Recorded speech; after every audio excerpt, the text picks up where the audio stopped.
Good morning, everyone, and welcome to the Maryland Jockey Club at Laurel Park for a Sunday edition of Today at the Races. I'm Dan Ullman, along with the voice of Maryland Racing, the great Dave Rodman. 9 on today's card, Dave. But before we get to it, some really nice stakes action yesterday. Big performance from the winner of the private terms. Yeah, I mean, Pay Billy, and I thought the race was a little closer on paper than it actually wound up. Pay Billy really dominated in the private term stakes. Looks like he's a horse of the future, and Michael Gorham says he's getting better. Haven't gotten to the bottom of him yet, which bodes well for his possible next start in the Federico Tessio. And, of course, the Tessio is a win, and you're in for the Preakness Stakes, and Gorham's in really good position with his 3-year-olds. He's got Pay Billy, and, of course, he has Omaha, who is on the Kentucky Derby contest point leaderboard right now, and is going to run on the Wood Memorial. Yeah, this is going to be interesting, a week or two or three, a month for the Maryland horses to see what they can do, how far they can move forward, who possibly can make the Derby, headed to the Triple Crown, possibly Preakness starter. Speaking of the Preakness tickets are available right now on Preakness.com. It's Preakness 150. It's the final Preakness at the old Hilltop at Pimlico. Then we'll have a one-year hiatus where Preakness 151 will be right here at Laurel Park. And then right back to the new Hilltop, 152. New Hilltop. I like that. That's the first time I've heard. You're going to copyright that. I think you should. Put that in all the press releases.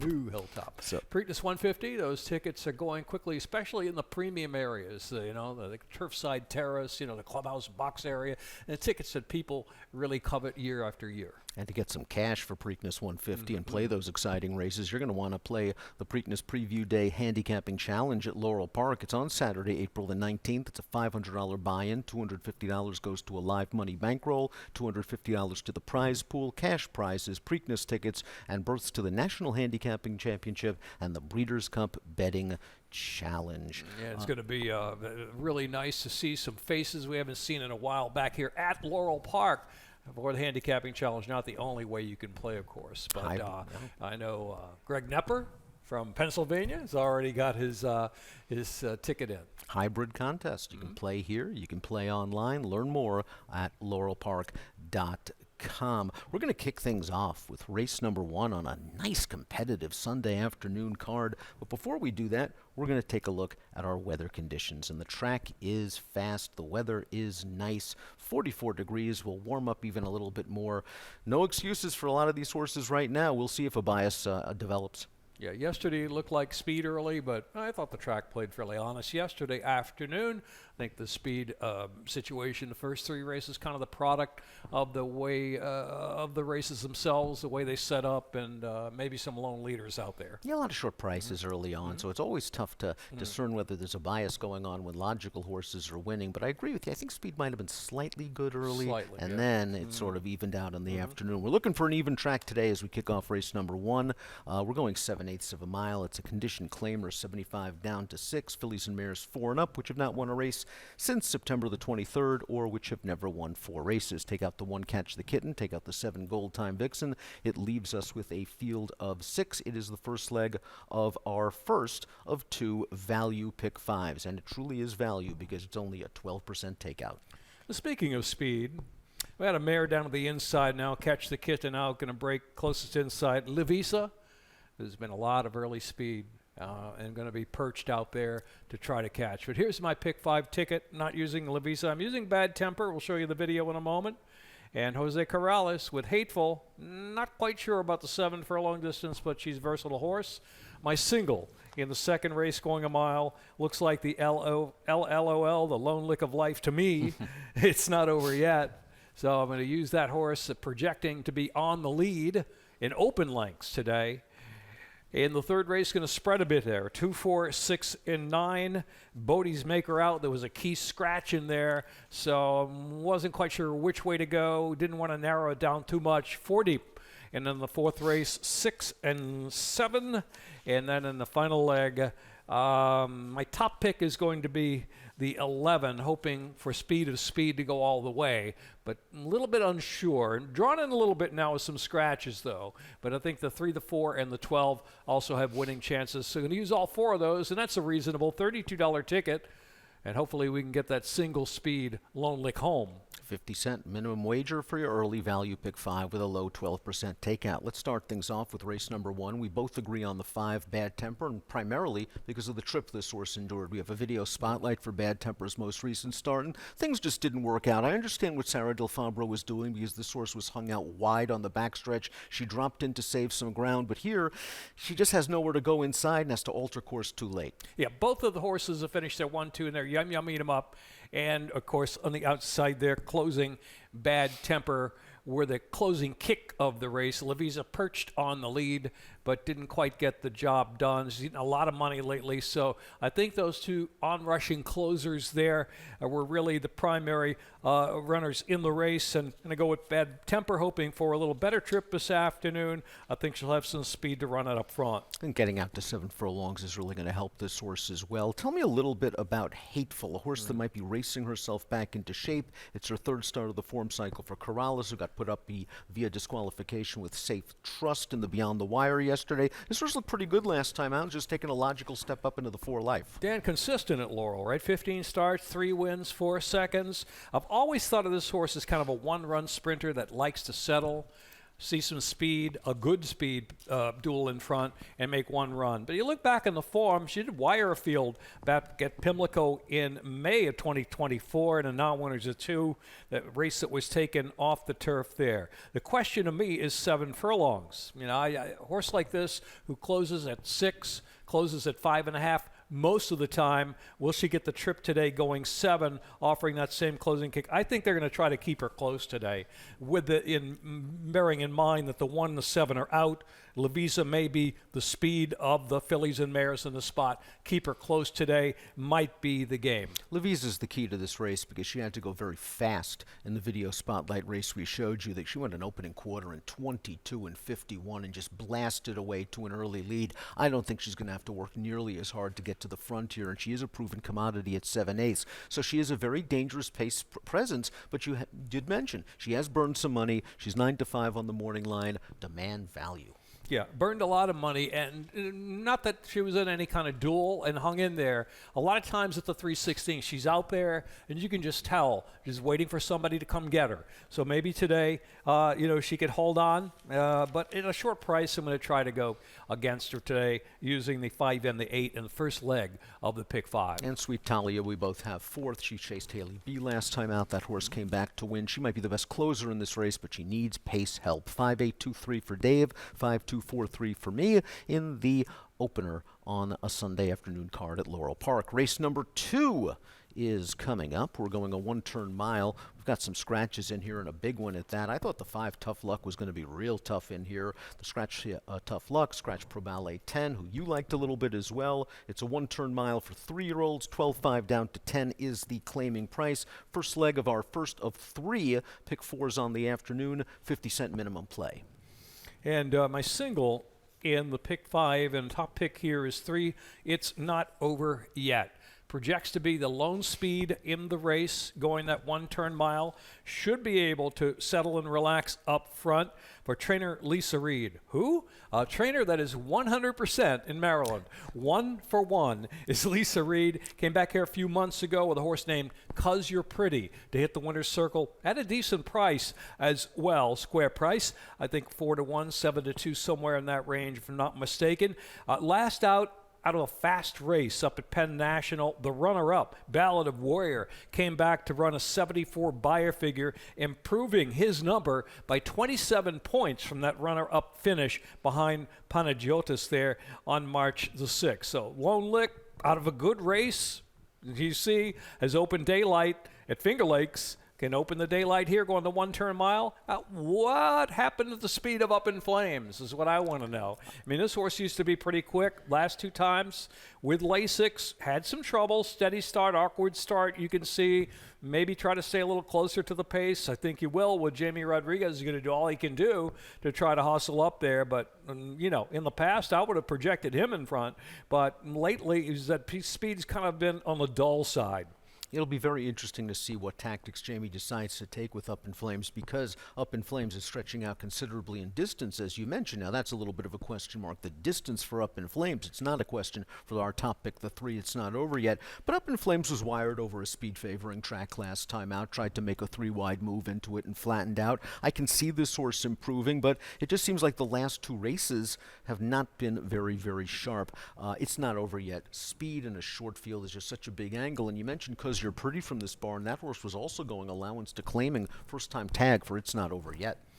Millibar is the real mystery of the race. Beaten favorite last time out. I mean, when the horse started to drop back around the far turn, I think he was just protected a bit. He's in for the 12.5 today. His work since at Delaware, 5/8, a minute 3, 2/5 of a second. So what kind of Millibar will show up this afternoon is the question for Chuck Lawrence. Millibar is the only 2-time winner in the field. That does give him an advantage in race number 2. But the speed of the 3, It's Not Over Yet, might take them wire to wire. We're both going 3, 2, and 4 in race number 2. We'll move on now to race number 3. We're going a 1-turn mile. These are some real hard hitters. And I know a horse you liked in here, the 3 Bodie's Maker, is out. It leaves us with a field of 8. And this is a race where I think you can go several different ways, and I think you're supposed to demand value on the tote board. It's a starter optional claimer, $12,005 down to $10, the optional claiming price, $8,000 starter allowance, first leg of the middle, pick 4, and this is a race for me I'd have to spread. I kind of want, since Bodie's Maker's out, I've always kind of liked Alvey. Right, he's a winner at this track. He won early in his career here at Laurel Park, going the mile, I believe it was. And ever since the claim, he's been very consistent. He's had 3 wins for the new Connections Bush Racing Stable and trainer Tim Kreiser. A good number, 3 back on my figs to get the job done. I know it was a Penn National win, but he's familiar with this track, and he's won at this distance at this track. I think he'll be well placed from the start going this 1-turn mile. 2 El Delari has some early lick. I think of him more as a 2-turn kind of a lick horse. He settled right off the pace going a mile and then opened up and popped away to win by 9. So he's won at this distance, but it was over a muddy track. He won't be far off of either in this race. The real question mark to me, Dan, is number 9, Everett's Song. Put together 3 straight. A 409-day layoff from October 2023 to December 2024 for the Hugh McMahon. Kind of like reconditioned this old class horse. And boy, has he been consistent. Win. I think this is a little tougher field today, though. I think it is a tougher field, and I thought this horse had a very good trip last time out, just sort of settling behind a 3-ply pace duel. He was really urged along on the turn, and then I think he just showed off his class to win at the end. This might be a more difficult situation, breaking from post position 8 in here with the 1 scratch and having to be potentially wide, going around the turn with the looming long stretch of the second wire run of the 1-turn mile. Plus, this horse is going to get bet. Horses in razor-sharp form could easily win this race. I've got him second. I prefer him underneath El Delari, who paired up Beyer Thompson his last 2, and you mentioned is pace adaptable, does not necessarily need the lead to win, can sit off the pace. What about Quinn Cannon? I think this horse is a little bit sneaky, fits at this level very well, and I think is just going to show some speed getting back out to a mile. The head scratcher to me was Time Form, I think, has this horse on Top by Daylight on their pace figures, which was a head scratcher to me. He's just made some moves like he was going to win and it kind of flattened out a little bit. I think a tricky horse to ride. Is really what my read on him. He's certainly not far out of it in here. I know Everett Song buried him 2 races back, but again, he showed speed in that race, 24-4, 49-1, nothing to write home about it, a mile and a 16th, and shortening up to the mile today. I don't know how he's going to be on the lead in this spot. There's a chance, though, that this pace could get pretty solid, and Master of None benefited from that scenario to win last time out. You've got this horse in the mix, and this horse should be a price. Well, that was a scare. That's why I put him in the mix, because it is possible. He beat Energy Efficient, who was running against him again today, last time out. Very adaptable, very close to the pace. It was a good ride and a grinding victory by apprentice Darwin Rodriguez. Back in the saddle again today, and he's come from well out of it too, with a hot pace in front of him as well, going this 1-turn mile. You're right. If the pace does heat up, he's certainly a factor late in the game. You're going with Alvey, though, who's become a win machine lately. He's taken 5 of his last 8 starts. I'll go with El Delari from maybe just off of the pace, but he'll be there when they turn for home. 4.269 for Dave, 2.985 for me in race number 3. Just a wide open event. We'll move on to race number 4. We're going a mile and a 16th. It's a starter optional claimer for fillies and mares 4-year-olds and up. Started for a claiming price of $12.5 or less in their last 3. Claiming price $20 down to $16. Take out the 5. Destined to Dance. Race number 4 is the first leg of our Chesapeake Pick 6. 20-cent minimum wager. Pick the first place finisher in the final 6 races on the card and cash out. I think the race kind of goes through number 6. She's a Rolling Stone, who's not my top pick here. You picked her on top, and I could have easily done that. We flipped our picks. I got 7-6. You have 6-7. So I guess we'll look at She's a Rolling Stone. Let's look at some video first here, because I think the race kind of runs through her. Back February 23rd, last start, beaten by a barn mate, entry mate in Divine Grace. Also for the Jamie Ness barn there. And I thought it was a typical She's a Rolling Stone type run, which chased that pace down the backstretch, down inside there, but very willing to close. Wasn't quite good enough, but the pace wasn't that sharp up front for She's a Rolling Stone's kind of late kick that I've seen her have in the past. Going a mile to 16 today, could get over the top, and there you go for trainer Jamie Ness. Second after layoffs of 2 to 4 months on dirt, 8 for the last 19, a 286 ROI. She's a Rolling Stone, has good tactical speed, likely to get the jump on your top pick in here. Marvelous, a horse that's more of a closer, but what Marvelous has going for her is a good amount of back class and a big drop in class today. 3 to 4 wide bid, 3 back with a nice win and a good number, and then a couple of excuses. They ran her kind of over her head there in the Geisha Stakes. Call another play, right? Winning the Geisha and a surprise, a disappointing effort, coming back to win here as well a few days ago. So I think that race, not bad considering her company there. Then last out, sloppy track, maybe didn't care for the sloppy track. Stopped the Caps run well since then. Lovely Charm kind of disappointed me the other day, but I thought if you're a believer that maybe she didn't like that particular kind of slop that day. I know she's won in the wet, so I don't know what to make of that. But that race 3 back was very strong. The 7th place finisher out of there, Ginger Girl, came back to win off the rest back here in early March, getting a narrow decision with a 70 buyer figure, a 70. So let's look at She's a Rolling Stone's last 3 figs, 67, 70, 67 buyers. I think that puts her right there. Maybe I'm hoping for too much to have her to come back to her best race, but she did have excuses. 2 races in a row. Her race 3 starts back was one of the more visually impressive performances of her career, because she, who is mostly been a one-run closer for most of her career, showed the ability to stay close and comfortable while being close to the pace in that race. She's very, very dangerous with her back class. So we have a stat for the 3 Jess's Gypsy Girl coming in off a win at Penn National. Diane Marisi, second after 2 to 4 month layoffs, recently doing well. 3 for the last 12, a 373 ROI. This horse can be close to the pace along with the number 1 Hot Dance, so I just think it's going to be sent out of there from the rail. Yeah. In handicapping the race, I tried to project some kind of pace in this race. I wasn't real sure. I think Hot Dance goes to the lead, right? I agree. Yeah. And maybe Jess's Gypsy Girl will be close, and they'll go just quick enough maybe for She's a Rolling Stone to make that burst like she did, and hopefully Marvelous as well to come running at them late. The 6 and the 7 to be closing in some order. One of us hopefully will be right. Same exacta, different order. Dave's going 7-6-4-1. I'm going 6-7-3-4 in the 4th race at Laurel Park on Sunday. We're going to take a break, and when we come back, it'll be time for the late Value Pick 5. Baltimore! To the city of Baltimore, to all the fans watching around the world, riders up! They're off in the Preakness. All eyes of the world will be on Baltimore. They're head-on-head. Seabiscuit leads by a length. Seabiscuit is the winner. And it was a powerhouse race again by the big, strong Secretariat. Sunday Silencer takes the lead at the quarter pole. American Barrow, phenomenal in the Preakness. And the filly did it! Rachel Alexandra!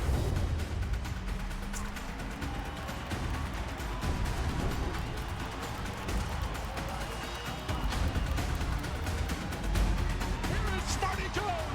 He wins the Preakness by a dozen lengths. She's the Brave, wins the Preakness.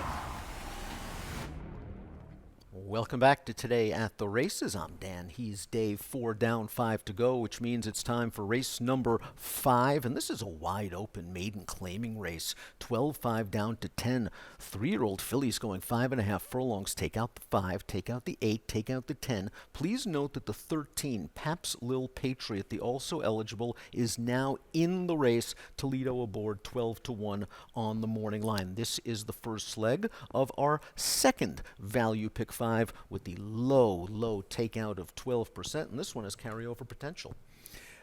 Interesting race. I'm kind of glad that we have 3 scratches in here, moving my top pick Sabra song in a little bit, going 5.5 furlongs. And here is Mackenzie Pfeiffer's pick 5, value pick 5, late today. And yes, she did put my horse in there, Sabra's song. But she didn't put my horse in there. I'm no? sorry, Matt, in race number 5. She's going 4 deep, though. 3 Miss Serafina, 4 Born Charmer, 7 Lazy Days, and the 11, your top pick, Sabra's Song. She will go deep also in race number 6. 5, that's a really good allowance race for 3-year-olds. The 1 Top Blood, the 3 Just a Fair Shake, the 4 Amy's Music. Then we've got the 8 Change My World, and the 10 The Shipper Super Power. She's going to single in race 7 and race 8. The Speed of Elvis himself in the 7th. The Speed of Rominsky in race number 8, and in race number 9, 3 deep, Shining Spirit, Maddie 10, and the Speedy More. $30 ticket, 12% takeout, late value pick 5 with carryover potential,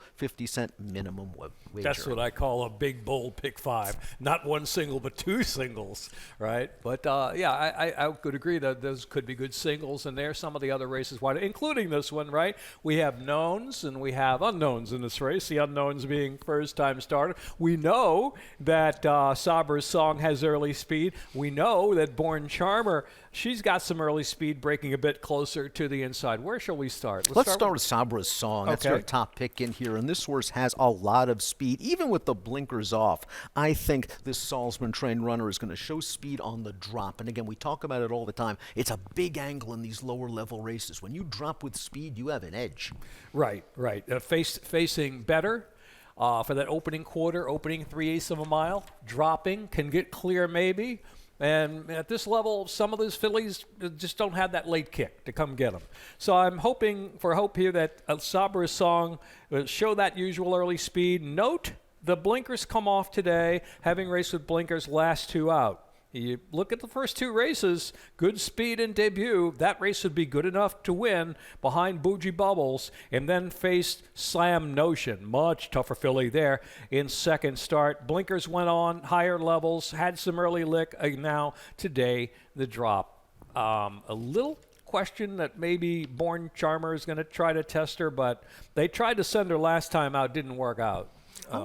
It didn't work out, but something was just better horses for Sabra's Song last time. I just think she's going to show big speed in here and is very dangerous. I'm going with one of our sort of unknowns. And I know that Map to the Moon has already run 5 times, and people are going to say, well, she's a known. I think she's an unknown because she's making her 3-year-old debut. She's getting Lasix for the first time, and I won't be surprised if she's just a completely new horse for Jose Corrales. We haven't seen her since Timonium. I'm not interested in that half-mile bull ring effort because she doesn't seem to have that sort of speed to stay close, and she fell behind early. Her race at Delaware 2 starts back was okay. She broke well, she tracked a big long shot, and she ended up tiring just a bit in the stretch. The winner of that race came back to score with a 53 buyer, has since won twice.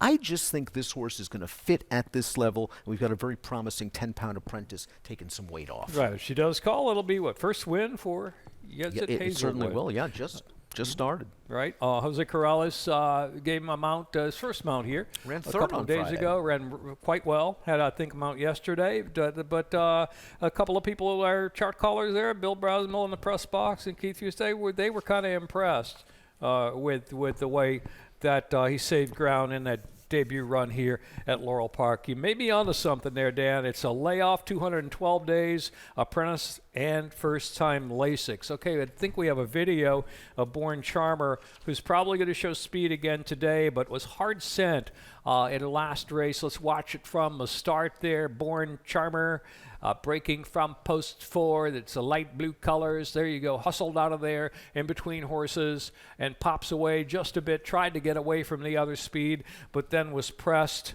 and finished third behind Golden Girl Lena. So I don't know. You're right. Maybe the 11's just that much faster. I'm hoping so from that outside draw. I expect Perez to be aggressive with Barn Charmer again, and maybe sure. Barn Charmer tries to go out with the 11, but this horse just hasn't shown a ton of stamina in her career. I think she's very well placed in this spot, and she just never got a breather in that last race. It'll be interesting to see if the 11 allows her a breather in here. If there is no breather, you've got the speedy of the 11, but you also have a horse with a closing kick, and that's the 12 Got a Opportunity. Mm-hmm. Yeah, I picked this horse last time out, but was it the muddy track? Maybe I don't know. I'm just looking for that race 3 back, December 21st against Maiden 25. If she can close like she did there behind Can Do, that will do in this spot. Got a Opportunity. And she's on that pick 5 ticket as well. Lazy Days is a first-time starter. That's the number 7 for Tim Keefe and Forest Boyce. Now, Keefe usually likes to give them a race or two before they strut their best stuff, but it is interesting. He sent out his last 6 first-time starters. 4 have hit the board, some at decent prices. This horse has a little bit of a pedigree. Out of an unraced 3/4 sister to Dancing House, who I think won the Barbara Fritchie. The dam's also a half to Journeyman, who was a graded stakes winner, to Charming, who was a stakes winner. The second dam, to Charmant, was a multiple grade 1 winner. So there is some pedigree here for Lazy Days. Maybe 5.5, a little bit short, but perhaps one to watch down the road. They tried to get her out to the gate last year, October the 11th, and something happened. Now a little bit of time away. He's been back in training apparently since January. So consider her a factor in the spot as pedigree alone. And Miss Serafina is another horse I think that you have to mention, because this horse took money for the career debut for Jerry Robb. Second best to a chalk that just ran off the screen. Yeah, X-Man had a choice of 2, and if you go to our laurelpark.com handicapping guide, you'll see that now. It's a new edition. I think a great edition. A couple of players have commented to us. So you can see riders who've had double calls and their actual choice. So laurelpark.com, daily picks, and then download the handicapping guide. All the information, that and more is in there. Wild first leg of our late value pick 5. 11, 12, 4, 3 for Dave, 9, 7, 3, 4 for me. Let's move on to race number 6, mile and a 16th. This is another really good race. A field of 10 3-year-olds, first level allowance with an optional claiming range from 62.5 down to 50. We're going a mile and a 16th, a field of 10. Victor Carrasco aboard the 8, Change My World. First leg, final 50-cent pick 4, 1 of 3 on the day. Okay, I guess we'll just get right to the video at Top Blood. And you can take me off camera and put the video on, because I had to get some Kleenex out to my crying towel. You love Top Blood. You know I love Top Blood. 2 back, 3 back, no good. And then got off Top Blood, and here comes Top Blood at 18-1. Out in the center of the track, just bounding home. Gets post inside today, has won at a mile and a 16th, a dozen lengths in breaking the maiden here at Laurel Park back in December. And maybe a horse that kind of maybe likes to run a little bit to the outside in the clear, because he got in trouble race after the maiden score. Lots of trouble in there. So what kind of triple he work out drawing that inside, which is usually a good thing, going a mile and a 16th, but he may be the kind of horse who might want to angle out and get in the clear and stay out of trouble. I thought this horse got a very good trip in that race. Broke sharp. Arojo did take him to the outside and was tracking the pace battle. And one of the horses that was involved in the pace battle is my top pick in here. That's the 7, Lifting. Lifting put away the pace challenger, but was immediately confronted by Top Blood. But you saw that Lifting, in only the first start against winners, hung in there pretty well. Just missed second by a nose. I think Lifting's going to show speed in here. We have a Stanford trainer, Kieran McGee, second after the claim, 29% recently, $2.12 ROI. Can Lifting get a breather on the lead? I think Lifting can get to the front, but I'm worried that maybe he'll have to actually work hard again. The true Lifting is somewhere between his first run with a big number on a muddy track and his last number out there on that pace in 46 3/5 of a second. I think that maiden score was enhanced by the fact that there wasn't much speed in there and a muddy track as well. So perhaps the buyer, a bit overblown in that spot for Lifting. But he's a dangerous pace factor if he can get away up front. Somehow a Christophe Clement train runner was dismissed at 37-1 in New York, and Clement made them pay when Superpower scored a maiden special. First time Lasix, first time blinkers, and only his second lifetime start. He won at the one-turn mile. This is a rough post going a mile and a 16th. It is. I mean, he scratched yesterday, right, out of Did? the private terms, right? And comes back today. I'll stay post 10 going a mile and a 16th. That's pretty bold, right? He's in the race. Jamie Rodriguez had 2 calls in the race. Again, goes to Superpower over Change My World for Mary Epler, a horse who I think is going to appreciate extra distance today. Wouldn't be surprised to see Change My World settle right off the pace, maybe hopefully save some ground. That was a quick race, won by Faster Gator. Right, and my personal comment on the race was, we'll probably like a little more distance. Gets it today, mile and a 16th. If the pace is hot, I think our third place picks are really dangerous. Just a Fair Shake and Amy's Music. I want to talk about Just a Fair Shake. I think this is a very promising horse for a very underrated trainer in Daniel McKenzie. A debut winner going a one-turn mile. This horse ran very well in the Laurel Futurity. I had that track down as a rail bias that day. This horse was taken all the way back after being 5 wide on the backstretch, had to angle widest again in the stretch, and was still charging. First time Lasix, first time blinkers. Maybe the layoff is a big concern going 2 turns, but I'm expecting this horse to run. He was just ahead behind Studley Do-Right, who did good things after the Laurel Futurity. Blinkers on, Lasix first time. I do remember his first race now visually. I think he's kind of a horse kind of runs with the head down low a little bit. Oh, yeah. Kind of an I like old that. Anteater style, I believe, if I'm not mistaken there without going back to look at the video. I know trainer Daniel McKenzie was very, very excited that day and getting this horse to win his debut. It's the kind of horse who just loves to gallop along. That mile helped him in his debut. He's a square 5-1 today, gets 2 turns. The layoff is the question. He's been working sharp. Nice super race here for 3-year-old allowance horses. Full field. We might have a stakes horse or 2 coming out of this one. Dave's going 1-7-4-8. I'm going 7-10-3-1. We move on to race number 7. This is a state-sired allowance going 5.5 furlongs for 4-year-olds and up. It's a field of 6. Elvis himself, the number 6, is likely the speed in this race. He showed big speed in his most recent start. And, well, we're going to take a look at that race because Elvis himself and Haley's First Notion come out of a similar race. You see that Elvis himself was able to get to the lead, get to the rail. Haley's First Notion. Now consider, Dave, first start off of a long layoff, and when I talked to Gary Kapp, he was a little worried that maybe he didn't have Haley's First Notion completely cranked up for this race. Big, strong 4-wide move into the turn, and then just flattens out a little bit. Elvis himself gets tired as well, finishing second to the Brittany Russell train winner. And Haley's First Notion breaks to the inside today of a speedy Elvis himself.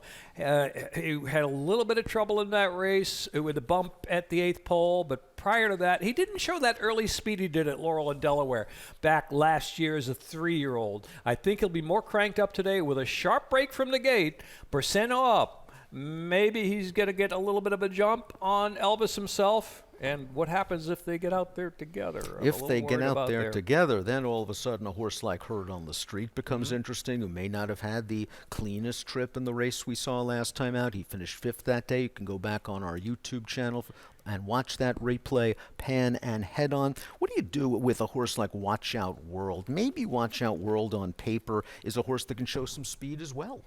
Yeah, kind of the fly in the ointment there, right? I mean, maybe he'll get up there with Elvis himself. You're right. The pace could get hot and heavy in this race. And that way, I went to the Camulus maybe as a possible closer in here. Run twice at Laurel against Tough Company, Celtic Contender, and Capcom, Doc Linkus, and that sort. 3rd try at Laurel for Camulus, August the 10th, threw his head at the start when he ran against Capcom. Then September 21st, 2nd start here at Laurel behind Tough Companies, who we mentioned, Celtic Contender and Doc Linkus. And he looks on paper like kind of a horse who would like to race forward, but judging from his races here at Laurel, he can settle perhaps and maybe try to make a little late burst at them. Pace is going to make the race in here. Again, same exact, different order. Haley's First Notion, I think, in many ways is the horse to beat. You're going 2, 6, 3, and 1. Elvis himself, I think, is a one-way speed. We'll see how fast he can go and how far he can take that speed. I'll go 6, 2, 4, and 1. Time for the late double. Race number 8 in here. Just another very strong race. We're going 3/4 of a mile. Just a high-level allowance. 7 horses in this race. The 3-2 favorite is Spike Zone. A very short favorite, but when you win 15 of 28 lifetime, you figure you're going to take respect. He's certainly run fast enough to win this race. Rominski perhaps has run a little bit faster. Pace should be sharp in this spot. We're going to show you Rominski video here. No Easy Days, the runner-up, claimed out of his last start for $55,000 in a new barn today, and also in this race finishing 5th, a horse that one day will wake up again and run his big race was Debit Card.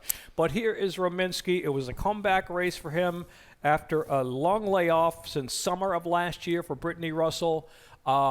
I just had to pick him on class alone, on his pure speed and some of his past numbers. I'm a little bit suspect that, horses that just get out there. I know he had post 7 of 7, but he had enough speed to clear, get over to the rail, never really a challenge, right? Today, maybe Spike Zone will try to soften him up just a little bit in here, and then somebody can come rolling along like number 4, Factor It In. But Rominski and a Brittany Russell stat stands out. So you don't worry about bouncing with Brittany here. Right, Last out winners off 6 months to 1 year layoffs. They still run well. 40%, 208 ROI. Rominski looked good, showed no rust off that long layoff, and is going to show speed in here. We do have a stat for Mr. Antonelli, just another hard knocker down towards the inside. Diane Marisi, 3rd after layoffs, 2 to 4 months, 26%, 336 ROI. Maybe this one was just a little bit too tough in the General George 2 starts back. I like this horse's tactical ability, and I'll say one thing about Mr. Antonelli. He tries his heart out every single time. Absolutely. You summed it up perfectly because 2 races back, didn't think he could chase the pace and get it done. He was bet to even money that day, and he did. He chased a hot pace and then wore them down to win going away. Probably no chance he's going to be on the lead today, I would think, right? No, I think it's going to be tough. Mm-hmm. So, but he may have that same chasing mode as he did back late January on the track rated good when he beat 7s, 11, and Murray. Now, my top pick in here is the number 7, No Easy Days, who we saw chase Rominski last time out. He was on a hard chase that day. I think breaking from the outside here in a race where Rominski has speed, Mr. Antonelli has some speed, Spike Zone has some speed. No Easy Days can sit just off of the pace and come with a run from stalking range. This is a horse that does have some back ability. Mike Moore has done some really good work sending horses down from his Parks base. I think No Easy Days is going to run well at a decent price. And Alicia Rua is just about every mount he's had here at Laurel Park has been a sharp ride. So No Easy Days was getting a bit to Rominski in the video we showed you a few moments ago. He's certainly, I could see him. I don't know why I just kind of ignored him. Well, Dave's, I'm going to go 7, 1, 3, and 6. And your top pick here is Rominski, the 6, with big early speed, correct? That's correct. Correct. I messed everything up again, and I'm throwing everyone in the studio in a tizzy. No, I saw a 9 up there, right? Oh, that's me. That's me. I don't know. I'm A7, 9. It's been a long week. You just assume 9 minus 2 is 7. All right.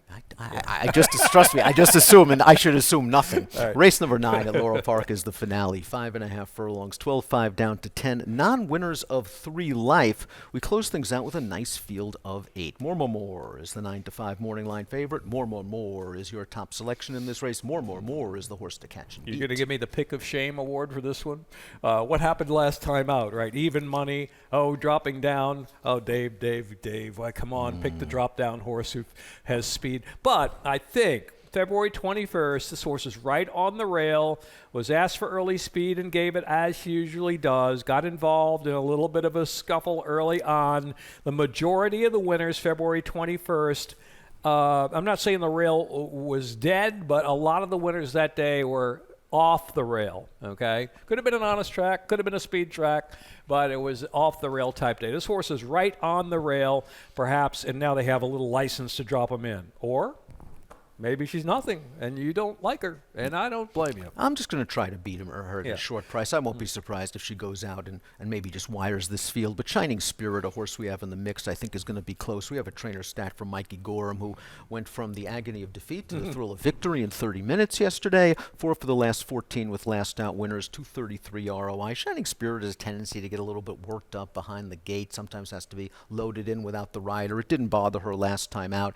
Maybe she puts some heat on the 8 and it sets things up for the 1, who we both have in the mix, my top pick, Midsummer's Eve. I just think she's rounding into her best form. This is her 3rd start off the layoff. Yes, she was beaten 5 by Shining Spirit last time out. She was 4 wide 6 path on the backstretch, 5 wide bid on the turn. She ran on to be 2nd. She gets to save a lot more ground under Forrest from the rail. Yeah, it looks like she is racing herself into shape. More drubbed her in that first race after the layoff. You said beaten by Shining Spirit. To me, Shining Spirit was the lone lick on February the 28th in that race. Midsummer's Eve finishing 2nd. Just the Things never really had a lot of early speed.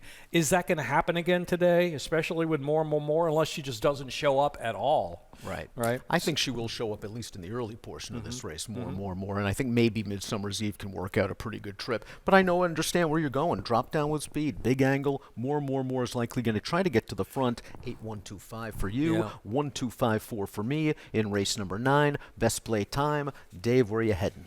Well, I think kind of gave it away earlier with a single in the pick 5, the early value pick 5. With that's not over yet as a single, but I like Alvy in here as more of the price of the 2 horses. I like both those runners today. Alvy, a winner here at this track, a winner at this distance of the track on the way back, won 3 races for the Current Connections off the claim, appears sharp. And the numbers right there. I mean, right there with El Delari, your top pick. So if you can get 6-1, 5-6-1, I think a great play today. Alvy in the 3rd. I had to scramble after the late scratch of my original best play, so my value play is in the finale. Didn't work out well for me at all yesterday's finale. That was a disaster. I'm hoping Midsummer's Eve makes it a little bit better. 8-1 on the morning line, beaten by Shining Spirit last time out, hoping she can turn the tables. 9 on a Sunday card, and of course we have Callie Francois, Mackenzie Pfeiffer, and the great Dave Rodman to take you through the afternoon action. Dave will be back with scratches and changes in just a moment. Good luck.